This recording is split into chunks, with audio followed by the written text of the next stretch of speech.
This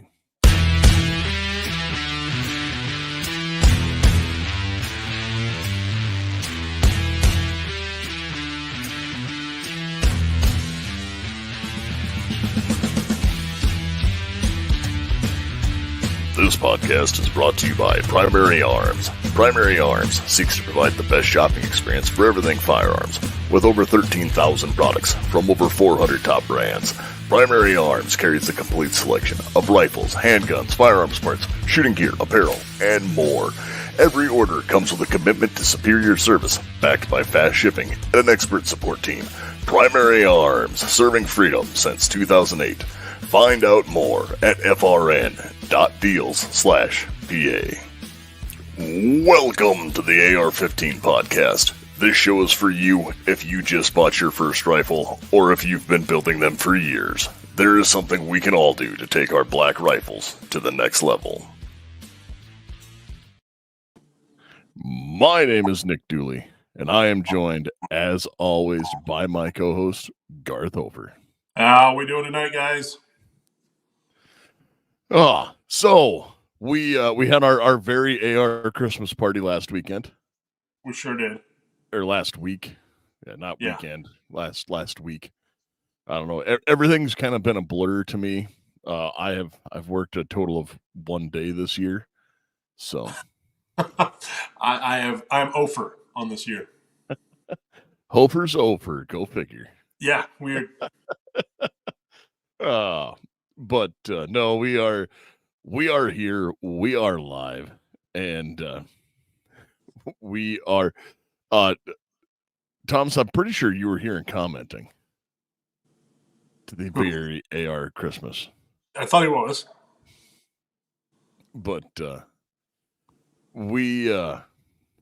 anyways, as I digress, we're gonna have another show this week, obviously, and this week's gonna be another quick one. We have some cool stuff coming up for you. Next week, we will have Genesis Arms on. And for anyone who didn't know, if you've ever seen the movie John Wick 4, the awesome AR style shotgun, we are going to have those guys on. Garth and I got to shoot that, and that was I really enjoyed it. It made me feel like I was John Wick, so yeah, it was cool. Yeah, I mean, it's anytime I get to shoot a full auto 12 gauge, it puts my heart in a happy place. Yeah, we'll go with that. No, it was super fun. Everyone had the same reaction shooting it. A lot of stuff they probably couldn't use for their content videos. Good thing they had sweet sounding music to it because yeah, it was very cool gun, very cool experience, and those guys are a lot of fun to talk to. Had a blast with them at GunCon, so really looking forward to having those guys on the show next week. Also, speaking of GunCon, guys, GunCon is on again. It is officially going to happen. Dates have been released. It will be at Brownells again this year. And so that is very exciting. Also, huge shout out to John Patton. Oh, because, did you see what he did today? I read it right before it jumped on the show. I was dying. I thought that was hilarious and very well, spoken. So the NRA asked to be a part of GunCon this year, and GunCon actually started at the NRA annual meetings. And they got kicked out because they were like, hey, man, like they're going through, they're like, ask this guy on the panel a question. He's like, yeah, I'm up for election on the board. And they came in and shut him down and kicked everyone out. And then threw a big hissy fit and banned from like all events going forward. Yeah. So John wrote them a reply where he did not just drag his genitals across the keyboard and hit send because he's a classier guy than that. But he did tell them a story and then ended with, I will not allow you to, or you're like, I will not work with you. And that is amazing. And No, my it was, hat is off to you, sir. and the best part is though he definitely let them know that he'll let the gun owners of America come and great organizations such as that be at his event, just not those guys. Yeah, just not the NRA. Because if your leadership sells out all of the people and all of the rights that you claim to fight for to buy $5,000 suits and pay for a kept woman in a $5,000 a month apartment, your leadership is so messed up. The gun people want nothing to do with you. Correct. So it was a nice subtle middle finger to the NRA. Precisely. And I approve wholeheartedly. And, uh, we could look back. We tried to do a little bit of a year in review. That was just one of those guys. It'll be at the end of June. So make sure to get tickets bought. Keep up for that for when it comes on sale Yep. and go to GunCon. Support people that support the industry and what we love to do. And plus, we'll be there, so then they get to hang out with us at GunCon. And just for me going for my first time last year, it was truly a nice experience. I didn't feel it was overwhelming. Everyone was super friendly there. They had a lot of good vendors there, and I hear they're going to have even more this year. So, a big look forward to at the end of June if you guys are going to be in the Grinnell, Iowa area. Yeah, and one of the other cool things about GunCon, it's not like SHOT Show. It's not industry only. It's an open show that anyone can go to, and they have stuff there that you can buy. That is correct. So, big plus. Yeah. My hat's off to John Patton for putting this all together. Awesome experience, awesome show. Yeah. So, moving forward with that, I would say, have you done anything fun with guns in the last week? Yeah. Yeah. I mean, not like actually. I mean, I went shot at the range a little bit the other day because I wrapped up my end of the year gun of the month club a couple days ago. And so I took my latest buy out to the range and tested it out in, the 10-degree weather we had. And it was a fun experience. And so I don't know, I kind of feel like I just want to go through the whole list for, recap because it's been a year process. Yeah. So So you covered down your gun of the month. I wrote it all down, man. So I'm gonna blaze through it. I'm gonna tell you everything I bought. Maybe, well, maybe Matt. We'll talk about that. I've already got a new list, and I don't know. So, uh, yeah, I'm gonna go through everything that I did, everything that I traded because I traded a few. So my gun of the month. I was originally gonna do one gun a month. That was it. I failed miserably at that. I ended up with 21 firearms throughout the year of 2023. And it started as a harmless thing because my buddy was like, hey, we should do a gun of the month. It'll be fun. And then my other buddy was like, yeah, that'd be a great time. And then neither of them followed through. And so it was just me set out on a personal mission to see if I could do it.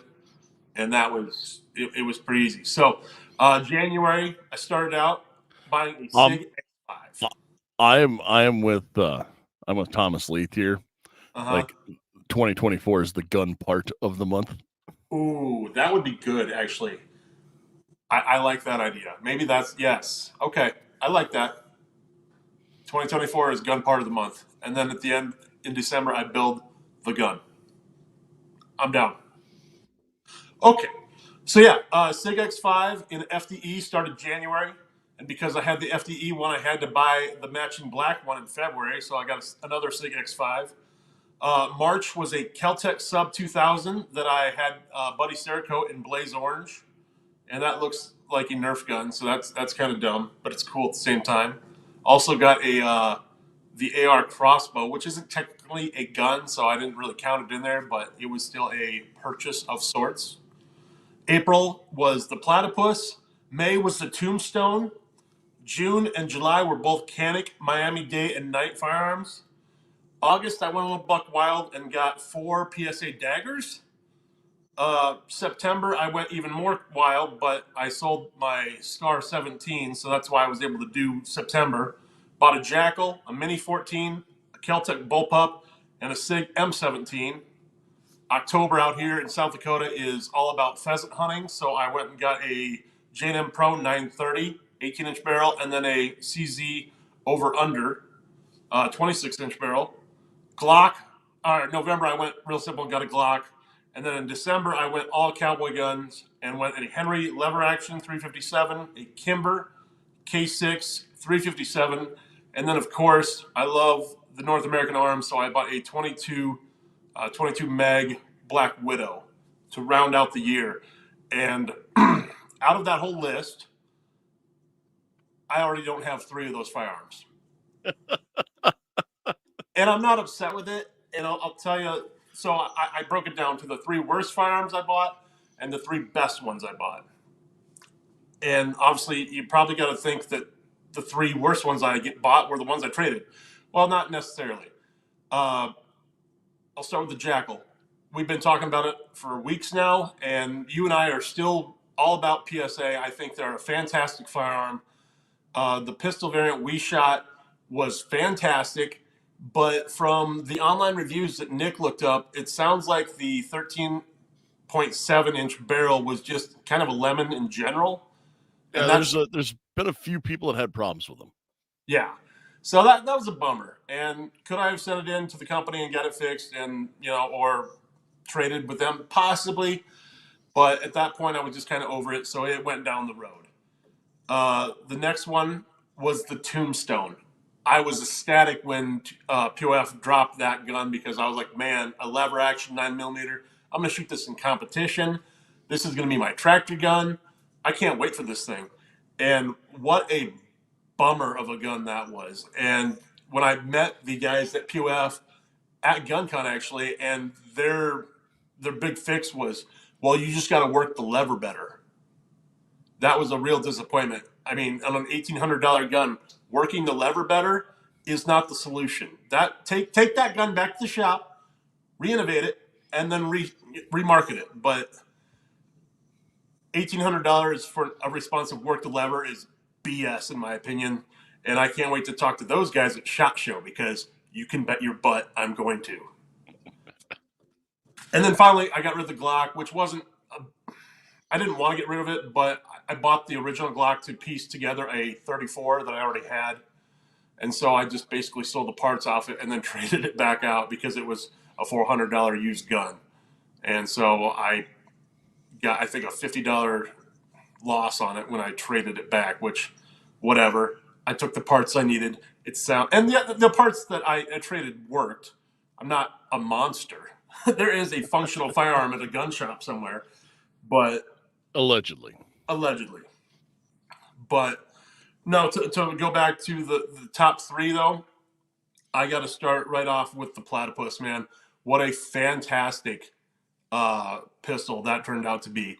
2011, 9mm, takes Glock 17 magazines, and I know a lot of guys out there crap all over Glock and their mags and stuff, but I know you're one of them. But to have a 1911 framed firearm that shoots Glock magazines, it's very innovative. It has a great trigger. You've shot the Platypus. I don't know. What are your thoughts on it, Nick? I mean, is it worthy of having? Yeah, I'm actually considered getting one myself. I did enjoy shooting it. It's a solid handgun. I can't say anything bad about it. It's I've shot it and I've shot an Oracle and I've shot a Staccato and all of those things. And you know, if I was spending my own money, I Mm-hmm. would probably buy the Platypus. Okay. So there you go, guys. Check those guys out. Stealth Arms. They're out of Ohio. So second on the list, I'm gonna bring it back to the cowboy action, man. That 357 Henry that I just picked up. Oh, I forgot how much I enjoy shooting 357, and what just a treat. So short barrel. It's anodized steel. Well, it's not a short barreled. It's a Well, 16 inch. okay, it's not a short. It's a shorter rifle barrel. It's not the traditional long barrel It's a rifle. It's the carbine, the 16-inch carbine. Yes, thank you. Yeah. With the anodized steel, so it's got a different look, a little bit, look the, what's the word I'm looking for? The Color worn, case hardened. yeah, that one. There you go. Thank you. And it's a pretty cool gun. And then my number one top pick is not technically an AR. It's not an AR. It's a bolt pump. It's Kel-Tec bolt pump, man. I've had so much fun with this firearm. It's got a Radar Swamp Fox one time prism optic on it. Got a Yankee Hill suppressor on it. Nick and I and Craig have all shot it. We took it out to 350 yards, and we were all pleasantly surprised about how well it shot. And it's just, it's nice, it's neat, it's compact, it's very versatile, and I'm really, really impressed with Kel-Tec's design on that gun. So super excited. But yeah, now I'm excited for 2024. I like the idea of gun part of the month, and then in December building out an AR that maybe, just hear me out, spitballing. Maybe we do a little giveaway in December, and yeah, That could be a lot of fun. I think that'd be a lot of fun. Yeah, So, we could probably work with that, and we may even do something where we make it just as hideous as we can and have everything be a different color for parts. oh, if we only knew a guy who Cerakoted stuff. Uh, so yes, Matt commented here that a friend of his bought a stainless Marlin 1895 4570, and that thing is a blast. Lever guns are just fun. Like, they've got a bit of a resurgence in the last year or two, and they are just flat fun to shoot. Well, I mean, you think a few companies out there that have, really brought the market back for them, especially Bond Arms, which I'm looking forward to the first quarter, as they call it, where this lever action 223 that takes 30 round PMags is coming out, because that will be in the safe. That, yeah, I've had the money set aside for a full year waiting for that gun. I could go back and while you were talking, I started to think back on my like top 3 guns of 2023, and I do have 3 guns. Actually, I have 3, and I'm going to do one better since we are the AR-15 podcast. Weird. I have my favorite 3 ARs that I've shot this year, All right, let's hear them. and they are all 3 wildly different. I believe that. So the first one, we will be having these guys on soon, probably towards the end of January. I've been talking with them. Uh, Great Lakes Firearms and Ammunition. I met them at Rocky Mountain Range Day, and they make some actually really amazing ARs, and they're in that budget but not budget, like that weird middle ground of pricing. Mm-hmm. And but they were just a super smooth. They had a whole bunch of design options, like all kinds of colors. They're big at a Cerakote, and they make all of their own parts. Yeah. Like, it's all they do all their own stuff, and they have a line of rifles that is amazing because it's a 300 Win Mag. So a 300 Win Mag AR, like, that's they used a bit of engineering that after you look at it, and if you kind of know your way around some stuff in the industry, you're like, oh, hey, that's starting to look, I understand what happened here. And I talked to the guy who made it, and he was like, yeah, that's not proprietary technology, so we did it. And they made that long action 300 Win Mag fit into a standard AR-10 upper size, and kind of moved everything back and extended it a lot of the same way that like an SFAR did Mm-hmm. on the 308 to get it to be like AR-15 sized. Yeah. they did the same thing but bigger. And they have that in market right now in 300 Win Mag, 30-06, 270, 6.5 PRC, 7 PRC, and like they're going through. I have questions that I need answered about like belted magnums and how they do head spacing because I am a nerd that understands that. And I forgot to ask those questions when I was talking to him in their trailer. Well, don't you worry about it because they will be at SHOT Show. I saw the map. Yeah. Oh no, we're talking to them, and so that will be fun, and we'll be there, and they'll be coming on again, like I said, later in this month to talk to us as well. And then as I move forward, this one was one. They're actually a sponsor of a friend of ours at the We Like Shooting show, and I got to spend a little bit of time behind a Mitchell defense rifle. Nice. And they are. Yep. Okay, so Vince H commented that most modern belted magnums head space off the shoulder anyway. And yes, I am aware of this. For anyone who didn't know, this is your fun fact from Dooley for the night. A belted magnum cartridge, such as a 300 Win Mag or 7mm Rem Mag, any of the old big boomer cartridges, they were belted magnums. And above the rebated rim, they had a belt that ran around the base of the cartridge in the case. And it was just like extra brass. And what that was actually there for was before head spacing off the shoulder got to be a real thing. That's what they head spaced the round off of. When they would chamber and ream, they would head space it off of the belt at the back of the case, not the shoulder. That's a thing now. I knew this the other week, actually, because I've heard you tell the story about 8 times in the last 2 weeks now. Okay, fair. all not on the show. Yeah.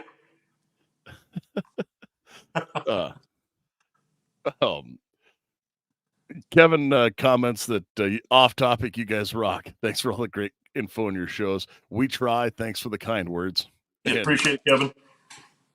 So, anyways, the Mitchell defense rifle they're not a cheap rifle. Like they are, like as I furiously run the Google machine, and they are just a solid rifle all the way around. Like I've shot a lot of ARs. And that's one you've shot or you own currently? I do not own this one yet. Okay. Notice what I said. Yet. So you're doing the Gun of the Month Club this year. I am not doing Gun of the Month Club yet. Yet. I am not. It's only the 4th. You got time. But so you're looking for these, like these are a $2,000 rifle. Okay. So I've shot, a plethora of ARs in price ranges. And if you price a current model Daniel Defense, they're in the same price range where they are like $2,300. Mm-hmm. This Mitchell Defense would beat it like a redheaded stepchild. Sorry to Daniel Defense fanboys out there or BCM guys, whatever. Like the recoil impulse on it was great. There was no rise. I mean, it was just a super solid all the way around gun. I shot it with a Swamp Fox Warhawk on it, and there was enough people there that are credible witnesses that were like, damn, that's a good run when I made the shots, that I was like, no, this is just a super solid rifle. There was no muzzle climb. Like standing offhand, 100-yard shots, Nice. just bang, bang, bang, bang, bang, like as fast as I could get on or like move to targets. It was Mm-hmm. rocking and rolling, and that was just like that's as Sean says, like an AR for the apocalypse. Like that's one where it's just the thing just ran. Now, granted, I only put 50 rounds through it, Mm-hmm. not 5,000. But I know he's been. It had about that through it when he handed it to me, and the thing just ran like a scalded dog. And I want to get one now because of it. And I was like, this quality is so good that it is amazing. And then finally, the coolest AR, like my favorite AR I shot this year, and this Mm-hmm. is the one that I really want to buy, and that's that Genesis 12. Oh yeah, no, hands down. Yeah. It it went on a. Actually, they were using an Aero Precision M5 lower, so that is their version of the AR-10. So it's their 308, big boy lower receiver with they have their proprietary mags, and then obviously their upper, and it was just such stupid fun. And again, we got to shoot the full auto one, and I kind of wish we would have got to shoot it just as a semi-auto, just to see what the recoil was like because I pulled that trigger so quick. And even with the full auto, I didn't feel a lot of rise or recoil with that firearm at all. And do I need a full auto 12 gauge? Yes. The answer is always yes. But am I going to buy one? No. So the semi-auto is where it's at. But I can't say enough good things about the Genesis Jet 12. It was fantastic firearm. Would love to own it. So Matt's asking how much do they run, and I'm assuming that he's talking about the Genesis. And these are not cheap, guys. I will do a screen share here, and uh, so if you buy their full made, the 18-inch like retails for $2,500 and $45 because it's 25 $44.99. But like again, they have a 33-week back order right now. And that's only going to get worse after shot. Like these things were legitimately amazing. I know that they do sell just the upper, and that is that's an $1,800 upper. Yep. And it's here. I will again share the slide for the upper. That isn't a slide. I need screens. And so while we were at GunCon, my wife actually shot this one. Mm-hmm. And Marnie was shooting that and just dusting clays out of the air with this, 18-inch 12 gauge upper, on an AR-10 lower and an EOTech and just smoking clays. They're actually the reason you own the Claymore right now. Yeah, that is one of them. Yeah, it was a that shotgun was very cool as well, and that's probably the direction I would go because then I could run that in competition. Because who doesn't? Then I wouldn't complain so bad about 3-gun because I just don't want to deglove my thumb. Putting rounds into the tube that freaks me out so bad. So Jeff commented, I'd rather have two Benelli semi-autos with an extension tube. And, well, Jeff, I am that guy. Mm.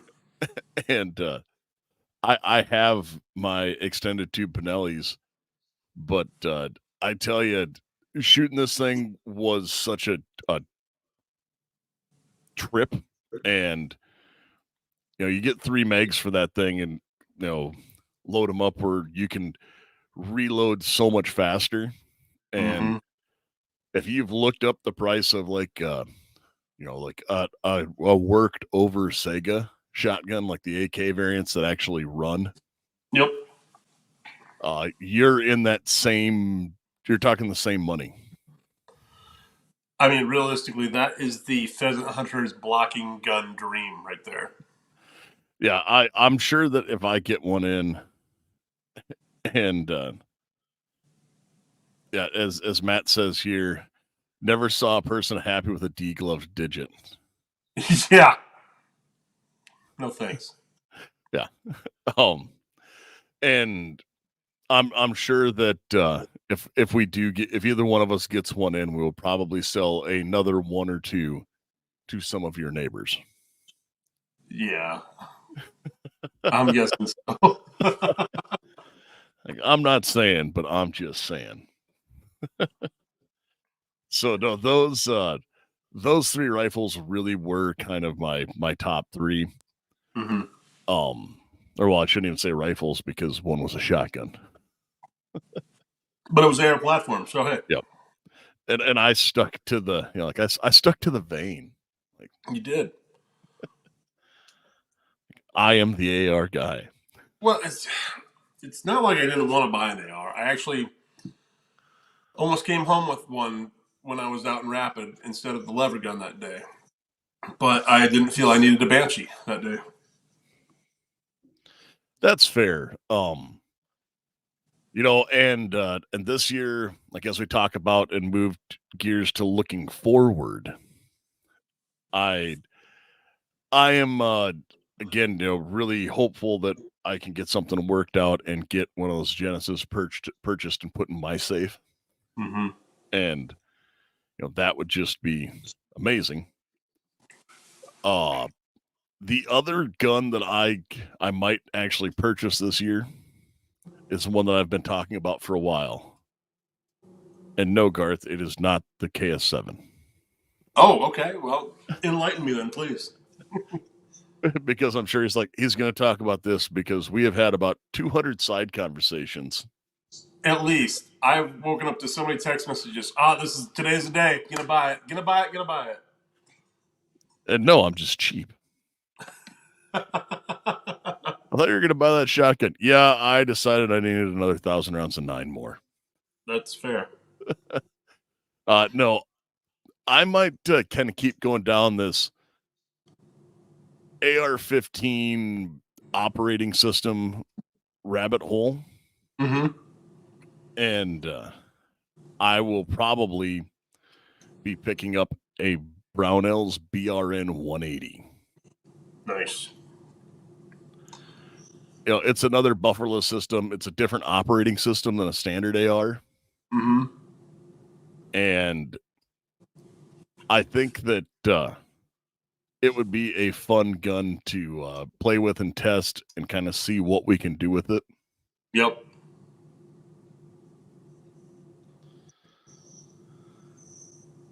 As Jeff says here, it's just so sad that ammo costs more than guns. The good old days.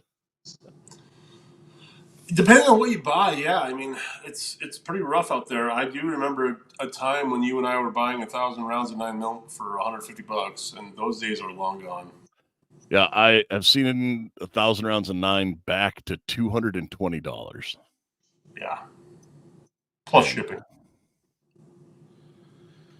And Matt just says trying to replace the Jackal with a BRN. Maybe. I don't know yet. I mean, I actually wouldn't mind trying their Saber line out. Yeah, that would be the other one I would look at very hard as a Saber. I'm just I kind of want to try another piston AR style, and the history behind like the AR 180 and what that operating system has done is like if you look at it and it's the astronaut meme of the two astronauts looking down, and it always has been. And if you look at like that abomination bullpup, the L85 the British use, then if you get into like the Bren 2, the newer Bren, even the Scar really, Mm-hmm. and a lot of pretty much any short stroke that's in a AR style or AR adjacent, Yeah. styling. That operating system came from the AR-180. Dual guide rods on top, short stroke piston, and that's really where it came from. So there is so much history and so many uses that have used that kind of operating that I want one. I had an opportunity to buy one a long time ago, an original BRN 180. Mm-hmm. Or, well, not BRN, an actual AR 180. And I didn't because I was 21 and stupid. And I was like, oh no. And then I looked at a Daewoo K2 and also did not buy that because I was equally dumb. And it was definitely something to see. And then I bought a crappy DPMS AR that I traded off. For maybe a couple of our guys out there that listen to us, would you recommend a piston or a gas block AR as their first firearm, as their first AR, I should say? I live and die by direct impingement. So the traditional direct impingement, like that's how grandpa did it, that's how dad did it, and that's how I do it. Mm-hmm. It's we've been using that design, quite literally since it came into inception in 1956 and started to see its first combat trials shortly thereafter. The direct impingement system on an AR has been in combat for, 60 years. Yeah.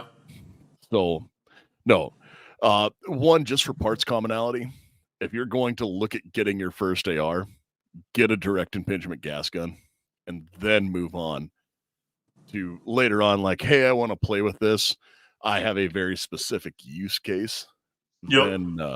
Then get your um then get your piston gun.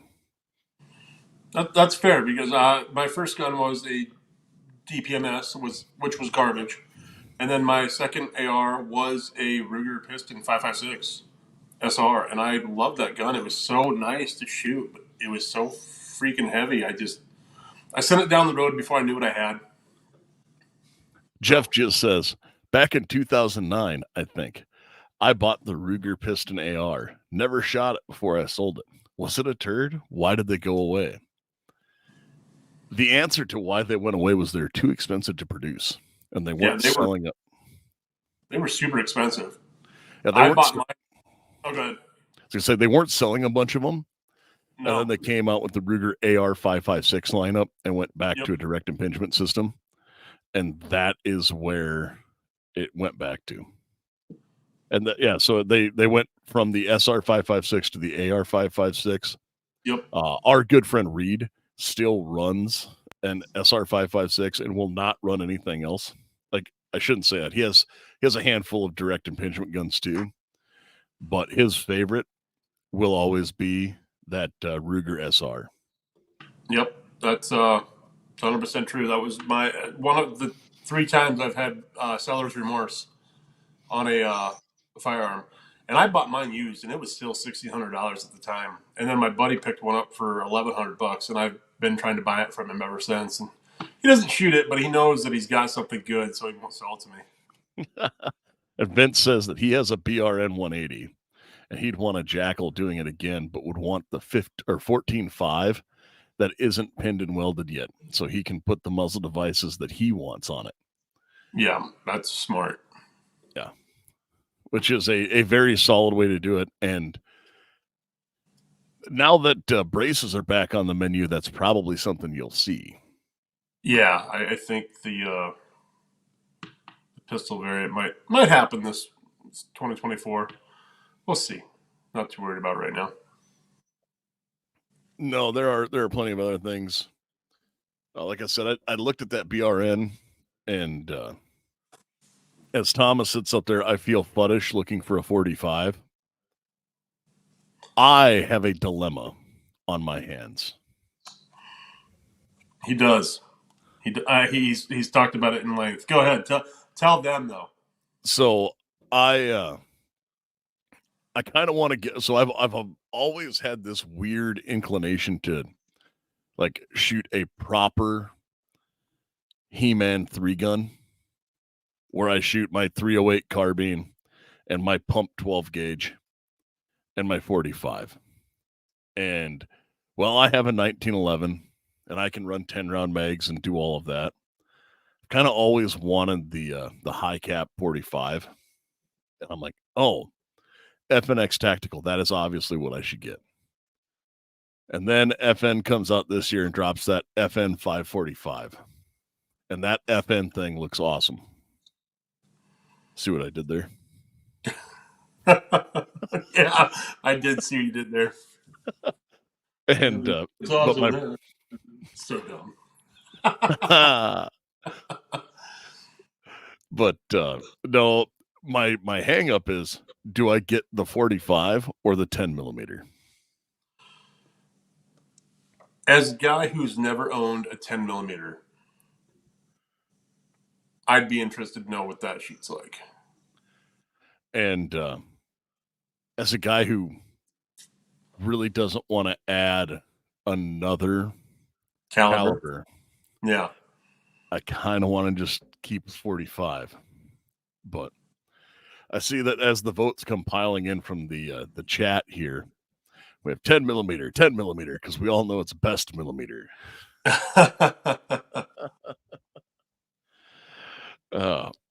But Thomas says he needs ammo for his new high point. But no, that is definitely, one of those two is on the list. And then I saw one come out today that came across on all my wholesalers. So I don't think I am like, I never signed an NDA on any of this. Mm-hmm. And I've seen it come across a bunch of wholesalers. So hopefully I'm not going to get in trouble with Ruger. But I had wanted to get a Ruger S-FAR. And I had also talked about taking one of my current AR-10s and rebarreling it in 6.5 Creedmoor. Yeah, I actually remember you having that talk with me.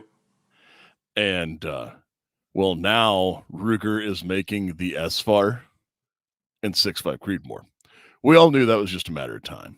Yeah, I saw that come out a couple weeks or a week ago, whenever I was on their website, and it looks cool. And would I rather have the 6.5 than the 308? Probably. Do I need either one of them? Probably. Well, I just think it would be a real nice companion rifle to my 6.5 bolt gun. Oh yeah, I mean it's lonely in the safe, hanging out with all the non-6.5s in there. Oh no, I have other 6.5s in there. They're just belted magnums.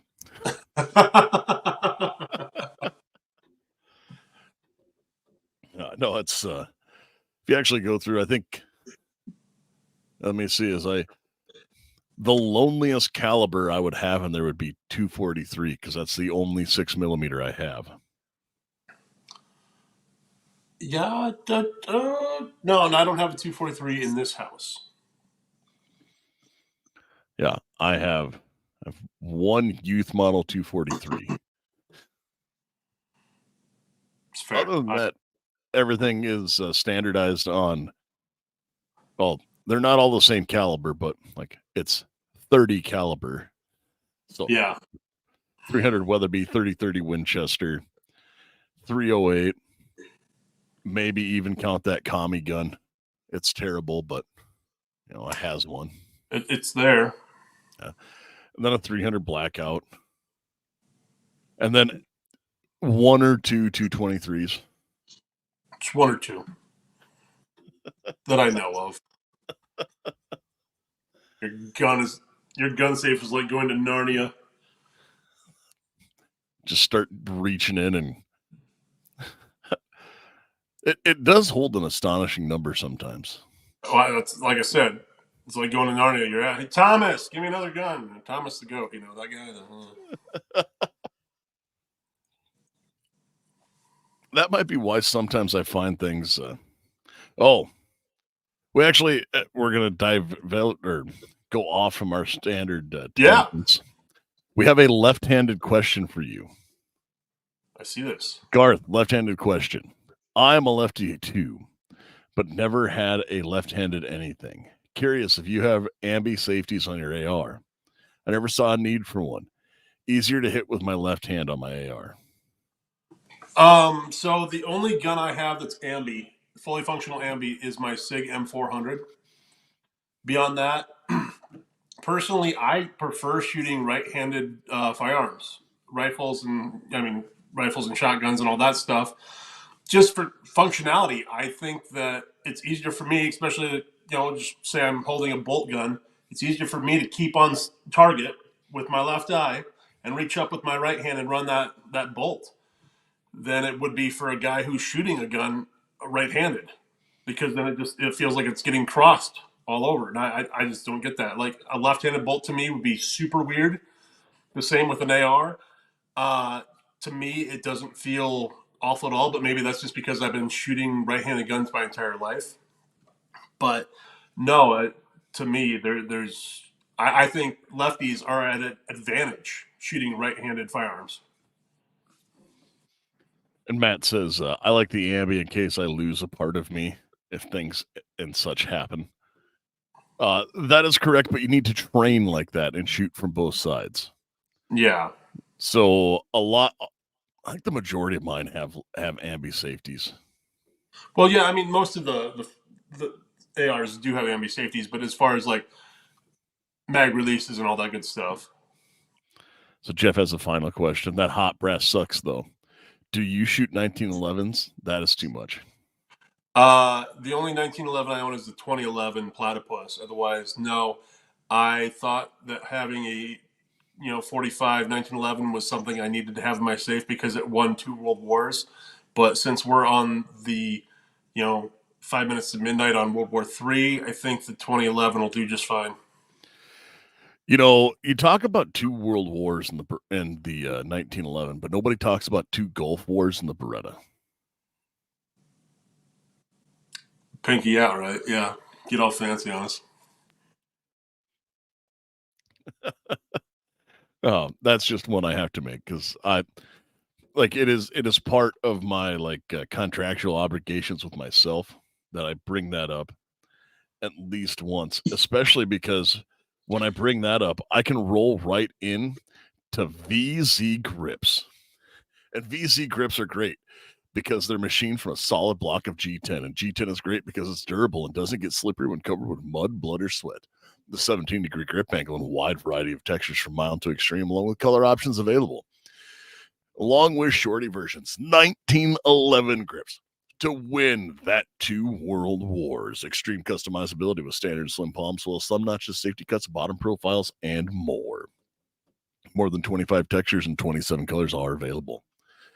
This coupon code is good for 15% off all handgun and rifle grips. And that code is AR-15 podcast. Man, I'll tell you what, I still really they're daggers on there. I have a couple of them now. I am so in love with those daggers from VZ Grips. I carry one daily with me now. Small, light, concealable. Obviously, you're not going to be doing a lot of slicing with them. They're not meant for that intended purpose, but I do feel a lot safer, if you will, carrying something like that. That will be traveling to Vegas with me because, I tried the whole heavy knife. Wasn't a deal for me. So those VZ Grip, carbon fiber knives are cool. So Matt had a good comment. My dad is a combat vet and was ecstatic when I assembled him a left ejection AR. He stated, "It's glorious not getting pelted with brass and gas." I get it, man. I guess I've never been brutalized with brass. I mean, I don't know. I've I never. know one time you were. Yeah, but that was with the Celtic because that's a bottom drop, and it was. I had a Carhartt shirt on it, and that pocket filled up with hot brass, and all of a sudden my heart got really warm. So James commented here as well that he's a left-handed but right-eye dominant and considers himself a right-eyed shooter, right-handed shooter, but practice nonetheless. He's lost the use of his right hand due to laceration on the right shoulder to a busted collarbone. High side motorcycle crash. Oh yes, those events drove the need that I be proficient on either side. On 2 world wars, my Gulf War sidearm, UH-60 crew chief, was a Ruger SS-84L. All right, now I have to go back and find that. I want one there out, but prices just damn. Yes, so I will say that I also am actually left-handed when I write, but everything else I do is I write with my left hand, and everything else I do is with my right hand, like throw a baseball or shoot a gun. Mm-hmm. And that is I am a right-handed shooter. And oh yes, now I know which revolver it is that you're talking about. The old 38 special. Nice. That was like a pre-runner, or actually it was the in-between between the like GP 100 and the Security 6. Oh, okay, cool. But it was a military model. Oh, really? Nice. Yeah. Yeah. So that is those were a super that is a super rare gun, James. That is super awesome. Desire to know more intensifies, but that'll be research I do later. But so we've talked about guns a lot, and actually got to go down some kind of neat rabbit holes just talking about them. Very fun. Yeah. I'm also excited to do a bunch more training this year. Yep. And not only take training, but I know that I already have a lot of training that I am giving out, just not all on the civilian side. We have a lot of classes coming up on the civilian side. I've got guys asking me daily when we are doing classes. So it's a fun time to be a gun instructor. Yeah, my annual calendar is filling up fast. Yes, it's a large calendar. It is. I'm like, okay, yeah, we're moving and a grooving, and this is definitely. I know that I might try and do a little bit more like mid-range scoped AR stuff, and then I would like to take another CQB, like a proper CQB rifle handgun transitioning course this That'd year be as cool. well. And then I get to go to one of my bucket list places this year, which will be amazing for me. And because I get to go spend 5 weeks with the AMU, and I'm really, really excited about getting to spend that much time with the Army Marksmanship Unit. Mm-hmm. So That'd be fun. That'd be cool. You're gonna learn a lot there. So. oh yeah, like I'm going to come back even more of a nerd. Oh yeah, 100%. So. Yay, remote podcasts. Hey, is it even remote anymore? Like, or is it just the way? I think this is the way. But with that, Garth, we're kind of bumping up on that hour. Are there any classes that you want to take this year? Oh man, I would love to get back down to RevTech and take a couple pistol classes and carbine classes, close range stuff. We went down there and took one already, a beginner AR class 1 and 2, and we had a blast down there. I would like to travel back out to the Springs and hit Kanaz up. They've got some pretty cool trainers out there and some pretty neat material to share with us from the last time anyway. So those are the two trainers that I've been to. I'd like to go back and take other classes to see where they're at. I really feel for RevTech today with the shooting down in Iowa, and they've been hitting it all day on their social medias about just the importance of being prepared, because you never know what's going to happen in the world we live in today. So really feel for the community, well, the whole state of Iowa after today's events down there. But yeah, guys, go out and train. Be prepared, because you never know when the situation is going to arise where you might need to defend yourself. And that's one thing about it. We talk a lot about shooting because it's fun stuff. Mm-hmm. I also know that we have a couple medical classes that we've planned on taking that we're already kind of, oh yeah, we're doing that, but that just kind of goes to the wayside because, well, that's a life that you and I live. Yeah. Where it's, oh yeah, we're going to take this other medical class, but it's almost like I'm going to do it partly for work, partly for this, and we just think someone needs to know it.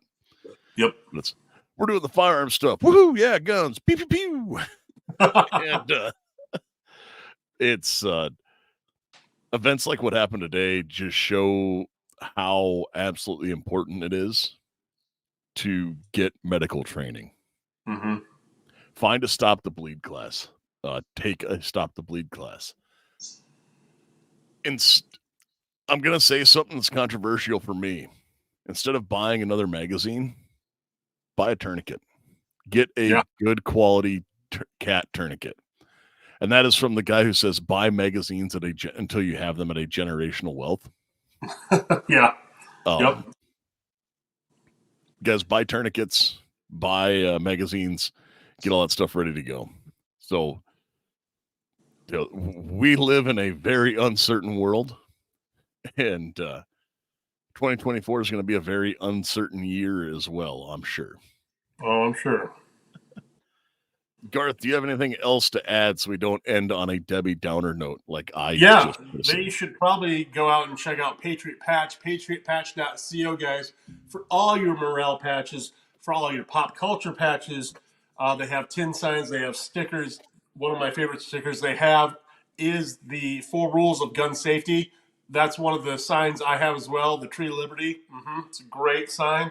Check out patriotpatch.co. and support them, because guess what? They're a South Dakota-based business, just like us now.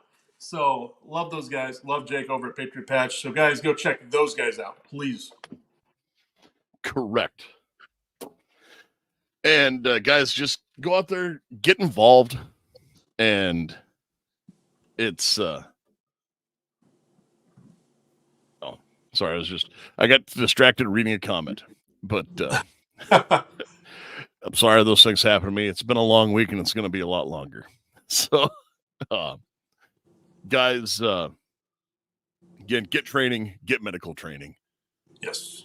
Check out our sponsors. Support the people who support you. Follow Gun Owners of America, FPC. Get behind them. And these are the people that are fighting the fight. And I am nowhere near done fighting. No. So, you folks out there, you stay safe and stay armed.